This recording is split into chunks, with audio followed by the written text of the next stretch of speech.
2025년 12월 강의사업청이 조용히 결정을 내렸습니다. 한국형 차기 구축함 KDDX 2년 가까이 표류하던 사업이 드디어 움직이기 시작했습니다. 배수량 약 6,000톤급, 다기는 위상배열 레이더, 한국형 수직 발사 체계, 모든 핵심 기술을 자국 손으로 완성한 국산 구축함이었죠. 투입되는 사업비만 약 7조 원. 이 조용한 결정 하나가 한국 방산의 다음 무대를 열고 있습니다. 지금부터 그 이야기를 시작합니다. 워싱턴의 2월 아침은 유난히 흐렸습니다. 창밖으로 잿빛 구름이 낮게 깔려 있었고 저는 사무실 책상에 앉아 커피잔을 만지작거리고 있었습니다. 15년째 군사 전문 매체에서 일하고 있는 저는 세계 각국의 전차와 전투기와 함정을 취재하고 분석하는 게 직업이었습니다. 그동안 셀 수 없이 많은 무기 체계를 봐왔고 그만큼 웬만한 스펙 자료에는 눈도 깜빡하지 않는 사람이 되어 있었습니다. 그날 오전 편집장이 제 자리로 다가오더니 서류 한 장을 툭 내려놓았습니다. 종이 위에는 낯선 알파벳 조합과 함께 배수량 6,000톤급이라는 숫자, 그리고 미니 이지스함이라는 별칭이 적혀 있었습니다. 제이슨, 한국이 만든다는 이 구축함 말이야. 취재 좀 해봐. 라고 편집장이 말했습니다. 저는 서류를 힐끔 내려다보고는 헛웃음이 났습니다. 미니 이지스함이라니 그럴듯하게 포장한 마케팅 문구 정도로밖에 안 들렸으니까요. 이거 그냥 홍보용 별명 아닙니까? 진짜 이지스급 전투체계라는 게 그렇게 쉽게 나오는 게 아닌데요. 라고 저는 대꾸했습니다. 제 목소리에는 은근한 비웃음이 섞여 있었습니다. 저는 오랜 취재 경험을 통해 나름의 확신을 갖고 있었습니다. 함정에 두뇌라 할 수 있는 전투체계와 레이더 통합 기술은 미국과 몇몇 유럽 국가만이 완성할 수 있는 영역이라고 믿어왔거든요. 조선업 세계 1위라는 타이틀은 인정하지만 그건 어디까지나 배를 잘 만드는 것과는 별개의 문제라고 생각했습니다. 편집장은 팔짱을 끼며 저를 빤히 바라봤습니다. 믿기 어려우니까 내가 직접 가서 눈으로 확인하라는 거야. 이번 호 특집으로 낼 거니까 라는 말이 돌아왔습니다. 저는 마지못해 노트북을 펼쳤습니다. 화면 위로 한국형 수직 발사 체계, 국산 위상배열 레이더, 통합 마스트 같은 낯선 용어들이 스쳐 지나갔습니다. 자료만 보면 그럴듯했지만 저는 여전히 반신반의했습니다. 취재 현장에서 서류상의 숫자와 실제 성능 사이의 간극을 너무 많이 봐왔기 때문입니다. 특히 아시아권 방산 자료는 과장이 심하다는 편견도 한몫했습니다. 책상 위 모니터에는 부산의 한 조선소 위성사진이 떠 있었습니다. 크레인들이 빼곡히 늘어선 그 광경을 보면서도 저는 별다른 기대 없이 항공권 예매 버튼을 눌렀습니다. 속으로는 이번 출장도 뻔한 결과로 끝날 거라고 되뇌고 있었습니다. 자료 사진 몇 장 찍고 예상했던 대로 실망스럽다는 기사를 쓰고 돌아오면 그만이라고 말이죠. 하지만 제 손끝에 그 심드렁한 클릭이 몇 주 뒤 저를 완전히 다른 사람으로 만들어 놓을 거라는 사실을 그때 저는 상상조차 하지 못했습니다. 인천공항에서 부산으로 향하는 국내선 비행기 안에서 저는 옆자리에 앉은 노신사와 짧은 대화를 나누게 되었습니다. 그는 은퇴한 한국해군 장교였고 제가 기자라는 걸 알자 반가운 얼굴로 말을 걸어왔습니다. 무슨 취재로 부산에 가시냐는 질문에 저는 KDDX 조선소를 둘러보러 간다고 답했습니다.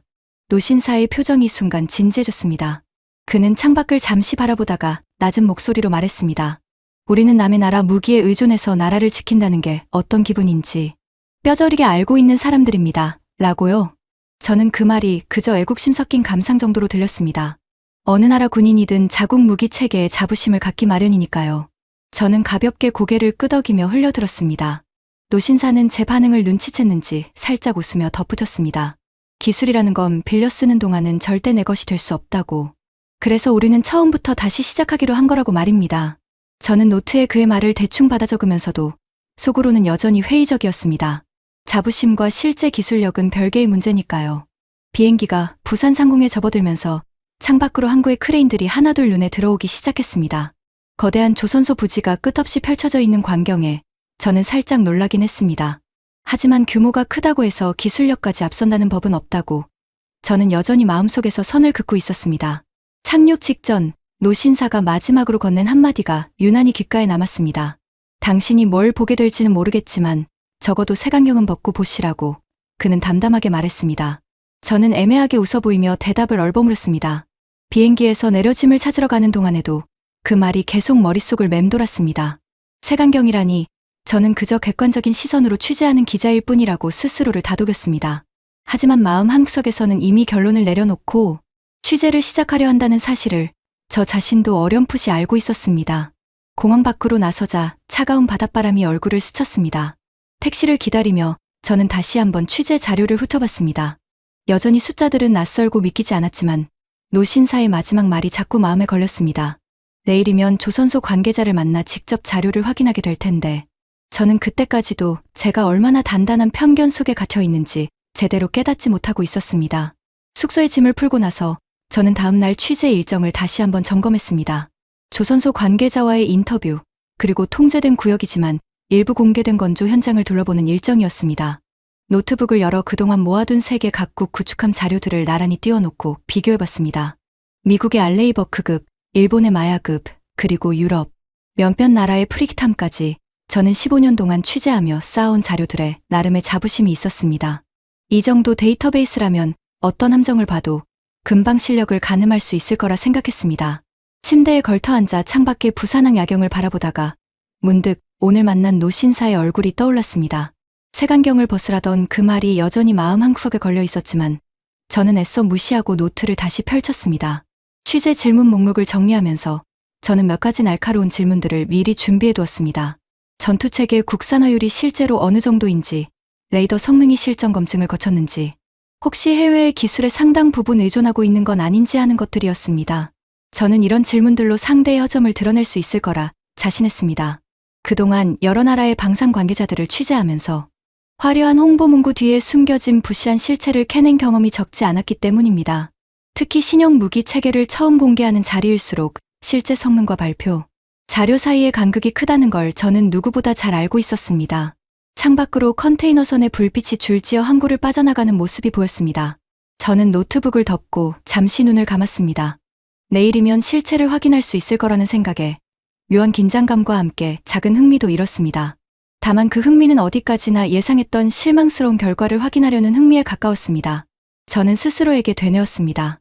결국 규모만 큰 조선소일 뿐 진짜 핵심 기술은 어딘가에서 빌려왔을 거라고 말입니다. 잠자리에 들기 전 휴대폰으로 내일 방문할 조선소의 위치를 다시 확인했습니다. 지도 위에 표시된 붉은 점을 보면서 저는 별다른 감흥 없이 알람을 맞췄습니다. 하지만 그 붉은 점 너머에서 저를 기다리고 있는 것이 제가 그동안 쌓아온 모든 확신을 뒤흔들 만한 것이라는 사실을 그날 밤에 저는 전혀 예상하지 못하고 있었습니다. 다음 날 아침 저는 조선소 정문 앞에서 안내 담당자를 만났습니다. 헬멧과 방문증을 착용하고 부지 안으로 들어서자 끝없이 이어진 도크와 거대한 크레인들이 눈앞에 펼쳐졌습니다. 규모 자체는 인정할 만했지만 저는 여전히 속으로 냉소적인 판단을 내리고 있었습니다. 안내 담당자를 따라 회의실로 들어서니 젊은 수석 연구원 한 명이 저를 기다리고 있었습니다. 그는 짧게 인사를 건넨 뒤 곧바로 브리핑 자료를 화면에 띄웠습니다. 저는 준비해 온 날카로운 질문들을 하나씩 꺼내기 시작했습니다. 전투체계는 어느 나라 기술을 기반으로 만들었냐고 묻자 연구원은 담담한 표정으로 대답했습니다. 설계부터 소스코드까지 전부 자체 개발입니다. 라고 그는 말했습니다. 저는 살짝 미소를 지으며 다시 캐물었습니다. 레이더 핵심 부품은 결국 해외에서 수입하는 것 아니냐고 말이죠. 연구원은 이번에도 흔들림 없이 대답했습니다. 위상 배열 소자부터 신호 처리 알고리즘까지 국내 연구진이 처음부터 개발한 겁니다. 라고요. 저는 그 말을 고지곳대로 믿지 않았습니다. 취재 수첩에 반신반의라는 메모를 적어 넣으며 이건 홍보용 답변일 뿐이라고 생각했습니다. 그때 연구원이 자리에서 일어나더니 잠시 따라오시겠습니까? 라고 말했습니다. 그는 저를 데리고 회의실을 나서 별도의 통제구역으로 향했습니다. 좁은 복도를 지나 문이 열리자 실물 크기의 통합, 마스트 모형과 그 옆에 설치된 시험용 레이더 콘솔이 눈에 들어왔습니다. 연구원이 콘솔 앞에 앉아 몇 가지 조작을 하자 화면 위로 수십 개의 표적이 동시에 잡히기 시작했습니다. 저는 순간 숨이 멎는 듯한 기분이 들었습니다. 이 정도 동시 다표적 처리 능력이라니 라는 말이 저도 모르게 입 밖으로 튀어나왔습니다. 연구원은 별다른 자랑스러움도 없이 담담하게 설명을 이어갔습니다.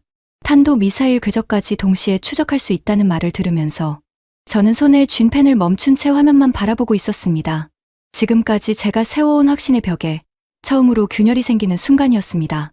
하지만 저는 여전히 마음 한구석에서 이건 단순한 시연일 뿐이라고, 실전과는 다를 거라고 스스로를 다독이고 있었습니다. 그리고 그때 연구원이 화면 한쪽 구석을 가리키며 조용히 말했습니다. 이건 저희끼리만 아는 이야기인데 이 시스템이 처음 완성됐을 때 미국 측 참관단이 왔었습니다. 라고요. 저는 그 말에 고개를 번쩍 들었습니다. 미국 측 참관단이라는 말에 저는 펜을 쥔 손에 힘이 들어갔습니다. 정확히 언제, 어떤 목적으로 왔었냐고 되묻자 연구원은 잠시 머뭇거리다가 조심스럽게 입을 열었습니다. 자세한 건 말씀드리기 어렵지만 반응이 예상과는 달랐다는 정도만 말씀드릴 수 있습니다. 라고 그는 대답했습니다. 저는 그 애매한 답변에 오히려 더 궁금증이 일었습니다. 하지만 동시에 마음속에서는 여전히 저항감이 일었습니다. 이런 이야기야말로 전형적인 국뽕성 일화 아닌가 하는 의심이 스쳤습니다. 저는 취재 수첩을 덮으며 스스로에게 되물었습니다. 콘솔 하나 보여주고 시험 몇 번 했다고 해서 제가 그동안 쌓아온 판단을 그렇게 쉽게 뒤집어도 되는 걸까 하고 말입니다. 회의실로 돌아오는 길에 저는 애써 평정심을 유지하려 했습니다. 노트북을 다시 펼쳐 그동안 취재해온 다른 나라 함정들의 스펙과 비교 자료를 훑어봤습니다. 숫자만 놓고 보면 방금 본 시연이 결코 과장이 아니라는 걸 인정할 수밖에 없었습니다. 하지만 머리로 이해하는 것과 마음으로 받아들이는 것은 전혀 다른 문제였습니다. 15년 동안 저는 서구권 무기 체계가 기술적으로 앞선다는 전제를 단 한 번도 의심해 본 적이 없었습니다. 그 전제가 흔들린다는 건 제 기자로서의 정체성 일부가 흔들리는 것과 다름없었습니다. 저는 창밖으로 조선소 부지를 다시 내려다보며 갈등했습니다. 이대로 취재를 계속해서 확인된 사실만 담담하게 기사로 써야 할지, 아니면 여전히 회의적인 시선을 유지하며 좀 더 결정적인 허점을 찾아야 할지 판단이 서지 않았습니다. 그때 안내 담당자가 다가와 조심스럽게 말을 건넸습니다. 오후에는 시운전 준비 중인 실제 함정을 원거리에서나마 볼 수 있는 일정이 있다고 관심 있으시면 안내해드리겠다고 말이죠. 저는 잠시 망설였습니다. 지금까지 본 것만으로도 충분한 기사거리는 될 것 같았지만 마음 한구석에서는 좀 더 확인하고 싶다는 강한 충동이 일었습니다. 이건 단순한 호기심이 아니라 제 안에 오래된 확신이 정말 틀렸는지 스스로 검증하고 싶은 욕구에 가까웠습니다. 저는 결국 고개를 끄덕이며 안내를 부탁했습니다.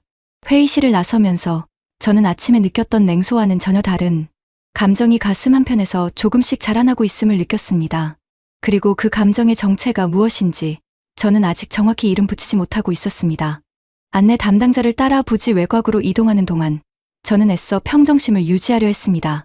하지만 걸음을 옮길수록 심장 박동이 조금씩 빨라지는 걸 느꼈습니다. 도크 끝자락에 다다르자 안내 담당자가 걸음을 멈추고 손끝으로 먼 바다를 가리켰습니다. 저 배입니다. 라는 짧은 한마디와 함께요. 저는 눈을 가늘게 뜨고 그가 가리킨 방향을 바라봤습니다. 잿빛 선체가 겨울 햇살 아래 서서히 그 윤곽을 드러내고 있었습니다. 매끈하게 각진 함교, 돌출부 없이 매끄럽게 마감된 상부 구조물, 그리고 그 위에 우뚝 솟은 통합 마스트까지 사진으로 보던 것과는 완전히 다른 위압감이 있었습니다. 저는 준비해 온망원 렌즈를 서둘러 꺼내 들었습니다. 렌즈 너머로 함체를 훑어보던 제 손이 순간 멈칫했습니다. 각 잡힌 스텔스 설계는 익히 알던 형상이었지만 실제로 눈앞에서 그 완성도를 확인하는 순간의 충격은 자료 화면으로 볼 때와는 차원이 달랐습니다. 안내 담당자가 옆에서 담담하게 설명을 이어갔습니다. 저 함정에 들어가는 전투체계 소프트웨어 코드만 수백만 줄이 넘는다고. 그 모든 걸 여기 이 조선소와 협력업체 연구진들이 직접 짜냈다고 말이죠. 저는 렌즈에서 눈을 떼고 그의 얼굴을 바라봤습니다. 자랑이라기보다는 그저 사실을 전달하는 듯한 그 담담한 태도가 오히려 저에게는 더 큰 울림으로 다가왔습니다. 그 순간 저는 깨달았습니다. 지금까지 제가 이 취재를 대해온 태도 자체가 잘못되었다는 거요. 저는 처음부터 결론을 내려놓고 그 결론에 맞는 증거만 찾으려 했던 겁니다. 진짜 기자라면 반대로 해야 하는 게 맞았습니다. 눈앞에 사실을 있는 그대로 받아들이고 그 다음에 판단해야 하는 거였으니까요. 저는 마음속에서 뭔가 무너져 내리는 동시에 새로운 결심이 서는 걸 느꼈습니다. 이제부터는 회의적인 시선으로 허점을 찾으려 하지 않고 있는 그대로의 실체를 파고들어 보기로 말입니다. 저는 안내 담당자에게 다가가 진지한 목소리로 물었습니다. 이 함정의 시운전 과정을 좀 더 가까이서 취재할 방법이 있겠냐고요. 그는 잠시 생각하더니 상부와 협의해보겠다고 대답했습니다. 저는 그 순간 이번 취재가 애초에 예상했던 것과는 완전히 다른 방향으로 흘러가고 있다는 걸 분명히 느꼈습니다. 그리고 그 변화가 이제 막 시작에 불과하다는 사실을 저는 아직 알지 못하고 있었습니다. 시운전 취재 협의를 기다리는 동안 저는 안내 담당자의 소개로 아까 만났던 수석 연구원과 다시 마주 앉게 되었습니다. 그의 이름은 지훈이라고 했습니다. 명함을 건네받으며 저는 문득 궁금해졌습니다. 이 사람은 왜 이토록 담담한 태도로 엄청난 기술을 설명하는 걸까 하는 의문이었습니다. 저는 취재 노트를 잠시 내려놓고 개인적인 질문을 던져보았습니다. 이 프로젝트에 얼마나 오래 몸담아 오셨냐고 물었더니 지훈 씨는 옅은 미소를 지으며 대답했습니다. 대학 졸업하고 바로 들어와서 벌써 12년째입니다. 라고요. 저는 그 숫자에 살짝 놀랐습니다. 한 프로젝트에 그렇게 오랜 시간을 쏟아붓는다는 게 미국의 방산업계에서는 흔치 않은 일이었으니까요. 지훈 씨는 창밖으로 시선을 돌리며 이야기를 이어갔습니다.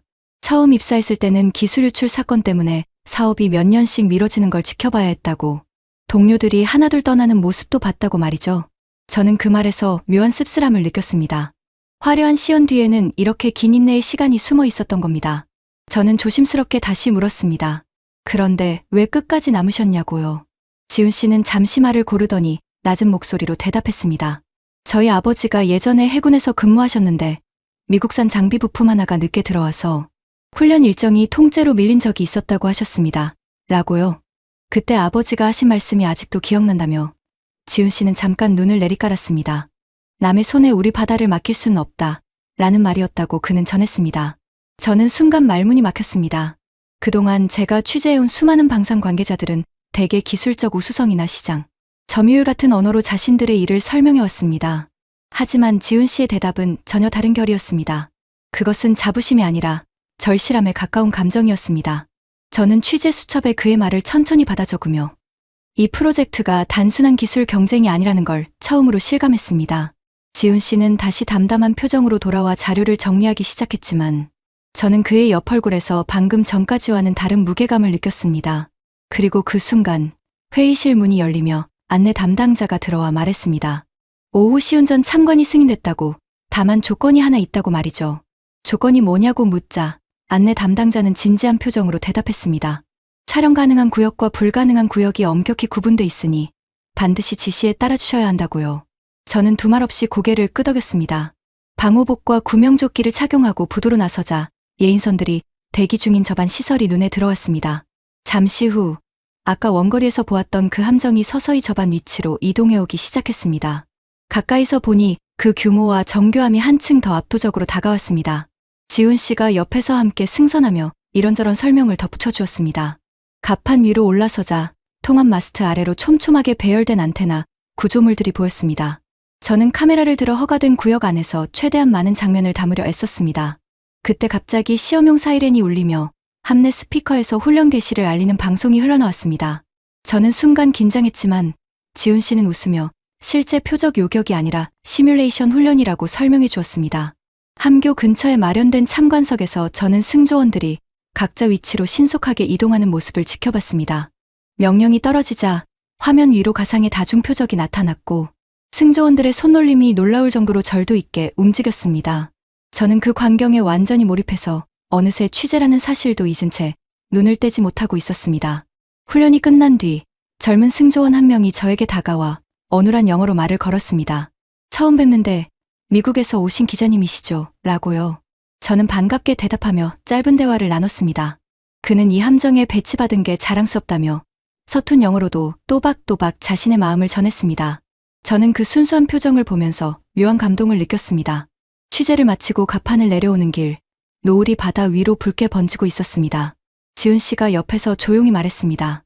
어떠셨냐고, 처음 오셨을 때랑 지금 표정이 많이 달라지신 것 같다고요. 저는 순간 말문이 막혔다가 솔직하게 인정할 수밖에 없었습니다. 제가 완전히 잘못 생각하고 있었던 것 같다고요. 지훈 씨는 옅게 웃으며 고개를 끄덕였고 저는 그 웃음 뒤에 숨겨진 또 다른 이야기가 있을 것 같다는 예감이 들었습니다. 그리고 숙소로 돌아가는 차 안에서 저는 오늘 하루의 취재가 이번 출장의 절반에 불과하다는 사실을 아직 실감하지 못하고 있었습니다. 숙소로 돌아온 그날 밤, 저는 편집장에게 중간 보고를 위한 전화를 걸었습니다. 예상보다 훨씬 인상적이라고, 기존에 구상했던 회의적인 논조를 완전히 바꿔야 할 것 같다고 조심스럽게 말을 꺼냈습니다. 편집장은 잠시 침묵하다가 확실한 거냐고 되물었습니다. 저는 그렇다고 단호하게 대답했습니다. 전화를 끊고 나서 저는 노트북을 펼쳐 오늘 취재한 내용을 정리하기 시작했습니다. 그런데 그때 지훈 씨로부터 짧은 메시지가 도착했습니다. 내일 오전에 시간 되시면 조선소가 아닌 다른 곳을 보여드리고 싶다는 내용이었습니다. 저는 흔쾌히 승낙했습니다. 다음 날 아침 지훈 씨가 안내한 곳은 조선소에서 차로 30분 정도 떨어진 작은 시험장이었습니다. 그곳에는 실제 함정에 탑재될 예정인 레이더 시스템의 시제품이 별도로 설치되어 있었습니다. 지훈 씨는 저를 관제실로 안내하며 여기서 아까 말씀드렸던 미국 참관단 이야기를 좀 더 자세히 들려드릴 수 있을 것 같다고 말했습니다. 그는 화면을 켜고 당시 기록된 시험 데이터를 보여주었습니다. 동시 다표적 탐지 수치와 반응 속도가 화면 위에 표시됐습니다. 저는 그 숫자들을 미국에 알려진 이지스 체계 성능과 머릿속으로 비교해봤습니다. 놀랍게도 몇몇 항목에서는 결코 뒤지지 않는, 오히려 앞서는 수치가 나타나 있었습니다. 지훈 씨는 담담하게 말을 이었습니다. 그때 참관단 중 한 분이 이 데이터를 보고 한참 동안 아무 말도 하지 않으셨다고, 그리고 나중에 이런 말씀을 하셨다고 했습니다. 우리가 너무 오래 상대를 얕봤던 것 같다 라는 말이었다고요. 저는 그 순간 온몸에 소름이 돋는 걸 느꼈습니다. 왜냐하면 그건 바로 며칠 전까지 제가 가지고 있던 생각과 정확히 같은 것이었으니까요. 저는 지훈 씨에게 이 데이터를 기사에 인용해도 되겠냐고 물었습니다. 그는 잠시 고민하다가 정식 절차를 거치면 가능할 거라고 대답했습니다. 관제실을 나서며 저는 완전히 다른 사람이 된 기분이었습니다. 지금까지 써온 어떤 기사보다도 진솔하고 무게감 있는 글을 써야겠다는 결심이 섰습니다. 하지만 그 결심이 무색하게 숙소로 돌아가는 길에 편집장으로부터 걸려온 전화 한 통이 저를 다시 예상치 못한 갈등 속으로 밀어넣고 있었습니다. 전화를 받자마자 편집장의 목소리에는 평소와 다른 날카로움이 묻어 있었습니다. 데스크 회의에서 문제가 좀 생겼다고 그는 말을 꺼냈습니다.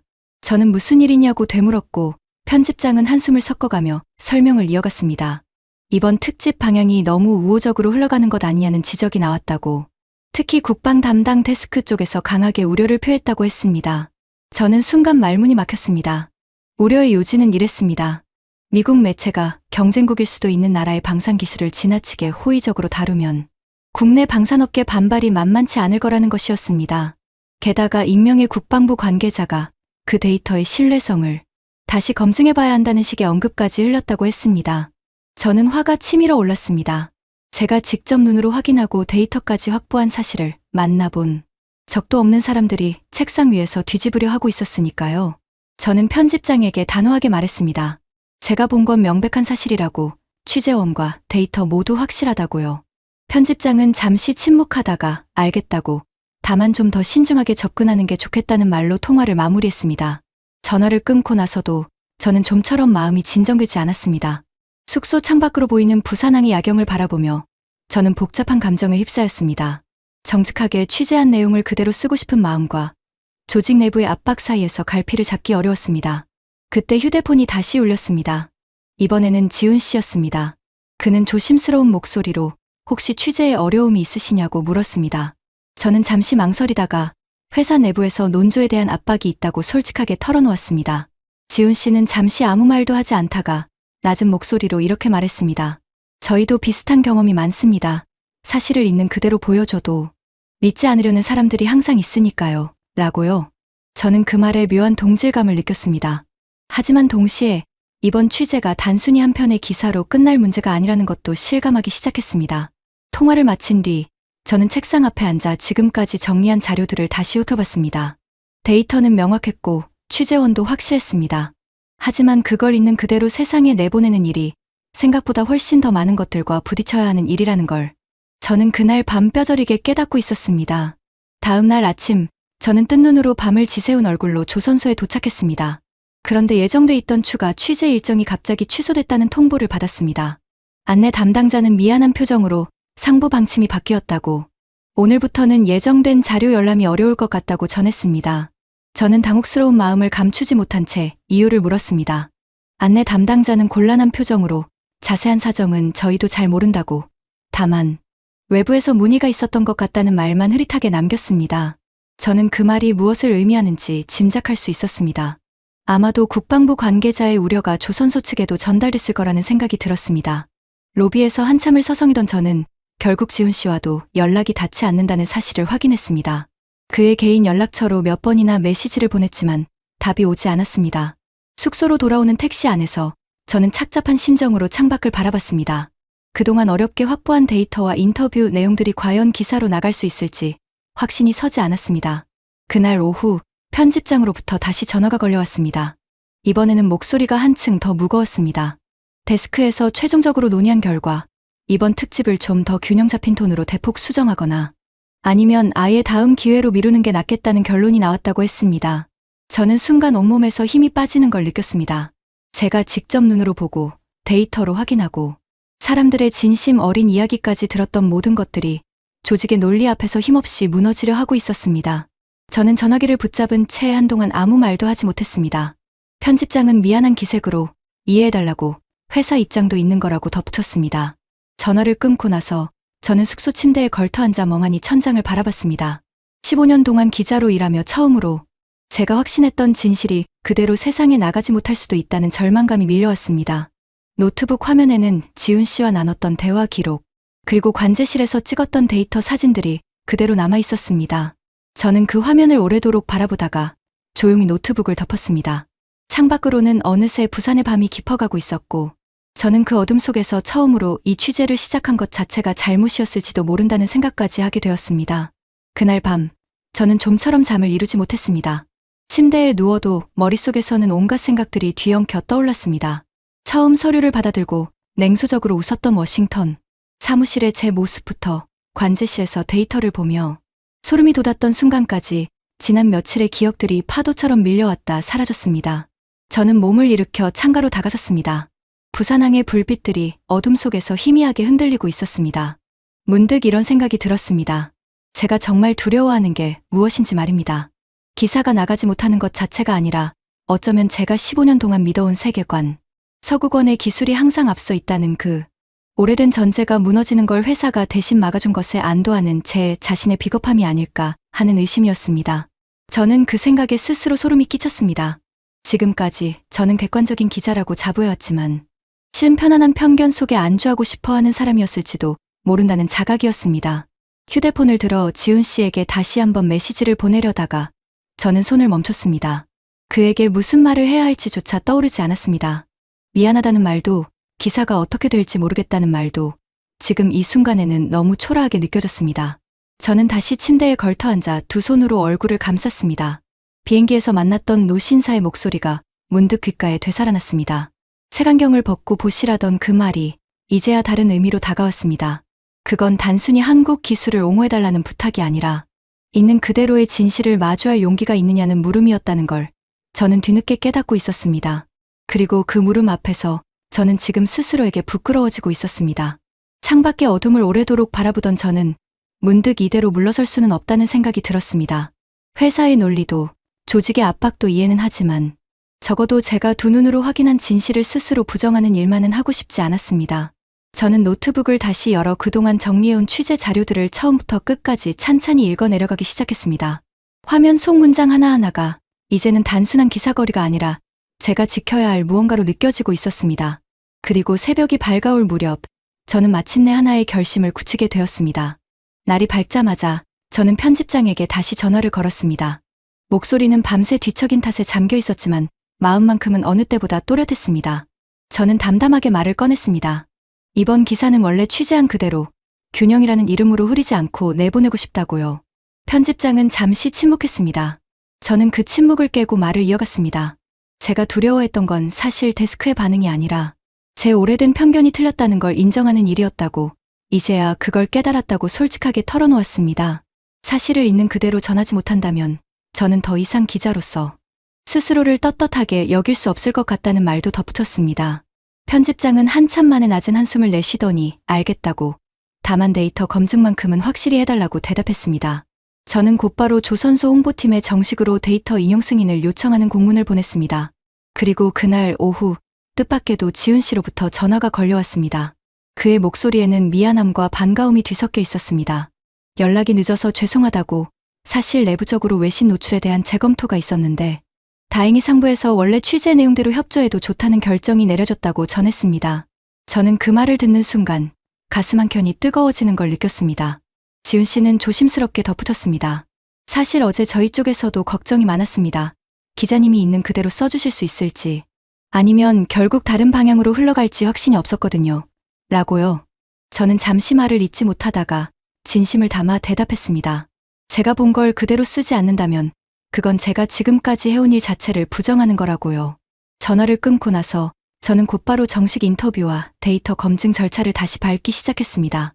조선소 측에서는 이번에는 훨씬 더 적극적으로 협조해 주었고, 저는 관련 부서 책임자와의 추가 인터뷰까지 확보할 수 있었습니다. 노트북 앞에 앉아 기사의 첫 문장을 써 내려가는 제 손끝에는 며칠 전과는 완전히 다른 확신이 실려 있었습니다.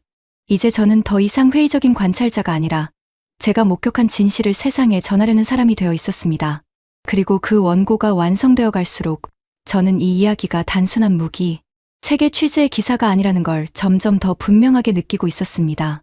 기사 초고를 마무리한 뒤 저는 마지막으로 지훈 씨와 함께 조선소를 다시 찾았습니다.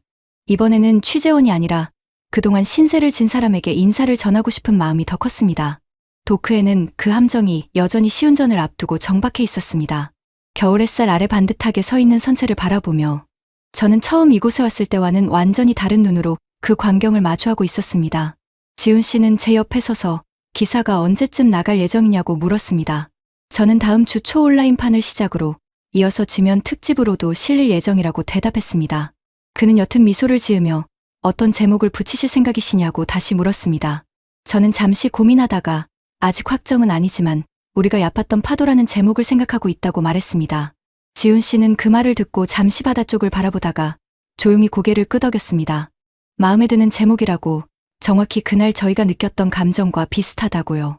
저는 그에게 마지막으로 궁금했던 걸 물었습니다. 12년 동안 이 일을 하면서 가장 뿌듯했던 순간이 언제였냐고요. 지훈 씨는 잠시 생각하더니 바로 지금이라고 대답했습니다. 처음엔 저희를 믿지 않던 분이 끝까지 확인하고 나서 있는 그대로 전해주려 하시는 지금. 이 순간이 가장 뿌듯하다고 그는 말했습니다. 저는 그 말에 코끝이 시큰해지는 걸 느꼈습니다. 이 취재를 시작할 때만 해도 저는 이런 감정을 느끼게 될 거라고는 전혀 예상하지 못했습니다. 도크를 떠나기 전 저는 마지막으로 함정 전체를 한 번 더 카메라에 담았습니다.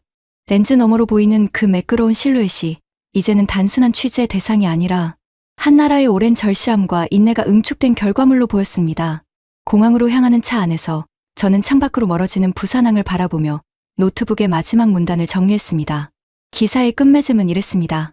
우리는 종종 익숙함이라는 색안경을 쓰고 세상을 판단한다고, 하지만 진짜 실력은 그 색안경을 벗었을 때에만 제대로 보이는 법이라고 말이죠. 비행기가 활주로를 박차고 오르는 순간 저는 워싱턴에서의 그 냉소적이었던 아침을 다시 떠올렸습니다. 그리고 그때의 저에게 지금이라면 이렇게 말해주고 싶었습니다. 색안경부터 벗고 다시 보라고 말입니다. 워싱턴 사무실로 돌아온 첫날, 저는 몇 주 전 편집장이 서류를 툭 내려놓았던 바로 그 책상 앞에 다시 앉았습니다. 창밖 풍경은 그때와 똑같이 흐린 하늘이었지만 저를 감싸고 있는 공기는 완전히 달라져 있었습니다. 저는 노트북을 열어 최종 원고를 다시 한번 검토하기 시작했습니다. 화면에는 통합 마스트 아래 정박해 있던 함정의 사진과 지훈 씨가 보여줬던 데이터 그래프, 그리고 관제실에서 느꼈던 그 소름 돋는 순간들이 고스란히 담겨 있었습니다. 편집장이 다가와 제 어깨 너머로 원고를 훑어보더니 낮은 목소리로 말했습니다. 처음 취재 보낼 때랑 지금이랑 표정이 완전히 다른 사람 같다고요. 저는 옅게 웃으며 대답했습니다. 아마 다른 사람이 맞을 거라고, 적어도 예전에 저는 이제 없는 것 같다고 말이죠. 며칠 뒤 기사는 온라인판을 통해 세상에 공개됐습니다. 예상보다 훨씬 큰 반향이 일었습니다. 국내외 방산 전문가들의 인용과 재보도가 이어졌고 몇몇 독자들은 저에게 직접 메일을 보내오기도 했습니다. 그 중에는 이런 문장도 있었습니다. 기자님 덕분에 저도 오래 갖고 있던 편견 하나를 내려놓게 됐습니다. 라는 내용이었습니다. 저는 그 메일을 읽으며 한참 동안 모니터를 바라봤습니다. 그날 밤, 저는 지훈 씨에게 짧은 메시지를 보냈습니다. 기사가 무사히 나갔다고, 그리고 진심으로 고맙다고요. 얼마 지나지 않아 답장이 왔습니다.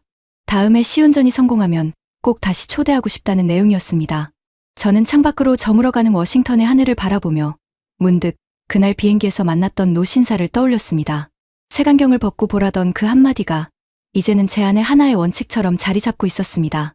책상 위에는 새로운 취재 요청서가 이미 몇 건 쌓여 있었지만 저는 예전처럼 서둘러 결론부터 내리지 않았습니다.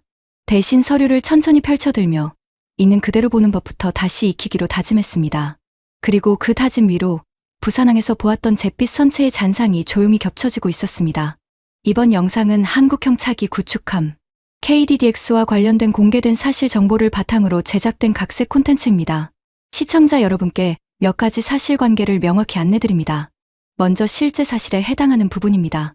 KDDX는 배수량 약 6,000톤급으로 알려진 대한민국 해군의 차기 구축함 사업이며 언론과 방위사업 관계자들 사이에서 미니 이지스함으로 불리고 있습니다. 이 사업은 선체 설계부터 전투체계, 다기능 위상배열 레이더, 한국형 수직발사체계까지 국내 기술로 개발하는 것을 목표로 하고 있으며 그동안 한국 해군이 운용해온 이지스 구축함들이 해외 전투체계에 의존해왔던 것과 차별화되는 지점으로 평가받고 있습니다. 사업비는 약 7조 원대 규모로 알려져 있으며 2025년 12월 경쟁 입찰 방식으로 사업자가 결정됐고 선도함은 2032년 말 인도가 목표로 제시되어 있습니다. 또한 호주, 캐나다, 폴란드 등 해외 함정 사업이 잇따라 추진되는 가운데 KDDX가 한국 방산의 대외 신뢰도를 높이는 참고 사례로 거론되고 있다는 점도 실제 보도된 내용입니다. 반면 영상 속 등장인물과 구체적인 에피소드, 즉 미국인 기자, 조선소 연구원과의 대화, 미국 참관단의 반응, 특정 인터뷰, 내용 등은 시청자의 이해를 돕고 감동적인 서사로 전달하기 위해 구성한 극적 재구성이며 실존 인물이나 실제 취재 사례를 그대로 옮긴 것이 아님을 알려드립니다. 실제 KDDX 사업의 세부 성능, 시험 데이터, 해외 관계자들의 구체적 반응 등은 군사보안 및 영업비밀 사항으로 공개되어 있지 않으며 본 영상에서 다룬 수치나 대화는 사실적 개연성을 살리기 위한 창작 요소입니다. 콘텐츠는 국뽕사연 장르 특성상 감동과 몰입을 위해 서사적으로 각색되었다는 점을 감안하시어 시청해주시면 감사하겠습니다. 정확한 사업 진행 상황이나 최신 소식은 방위사업청 등 공식 발표 자료를 참고하시기 바랍니다.